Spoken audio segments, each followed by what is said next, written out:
കണ്ണൂരിൽ CPIM branch committee ഓഫീസിന് തീയിട്ടു. Anjarakandy കല്ലായിലെ EMS മന്ദിരത്തിനാണ് തീയിട്ടത്.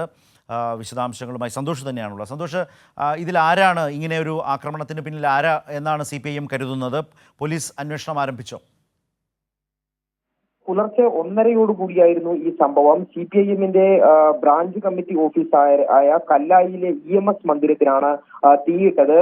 ഈ തീ പടരുന്നത് കണ്ട് താഴെ ഭാഗത്ത് തീ പടരുന്നത് അതുവഴിയുള്ള ബൈക്കിൽ ആ സമയത്ത് യാത്ര ചെയ്യുകയായിരുന്ന ഒരാൾ കാണുകയും ഉടൻ തന്നെ നാട്ടുകാരെ വിളിച്ചു ചേർത്ത് തീ അണക്കുകയും ചെയ്യുകയായിരുന്നു. അതുകൊണ്ടാണ് ഈ ഓട്ടോ ഡ്രൈവറുടെ ശ്രദ്ധയിൽപ്പെട്ടതുകൊണ്ടാണ് വലിയ ദുരന്തം ഒഴിവായത്. ഇപ്പോൾ ഈ ഒരു ആക്രമണത്തിന് പിന്നിൽ RSS ആണ് എന്നുള്ളതാണ് CPIM ആരോപിച്ചിരിക്കുന്നത്. പിണറായി പോലീസിൽ ഇത് സംബന്ധിച്ച പരാതി നൽകിയിട്ടുണ്ട്. പിണറായി പോലീസ് കേസെടുത്ത് അന്വേഷണവും ആരംഭിച്ചിട്ടുണ്ട്. ഏതെങ്കിലും തരത്തിലുള്ള രാഷ്ട്രീയ സംഘർഷം നിലനിൽക്കുന്ന ഒരു പ്രദേശമല്ല ഇത്. ഇവിടെ ഈ ബോധപൂർവമായി പ്രകോപനം സൃഷ്ടിച്ച് സംഘർഷം ഉണ്ടാകാനുള്ള ഒരു ശ്രമത്തിന്റെ ഭാഗമാണ് ഈ നീക്കം എന്നാണ് CPIM ഇപ്പോൾ ആരോപിച്ചിരിക്കുന്നത്.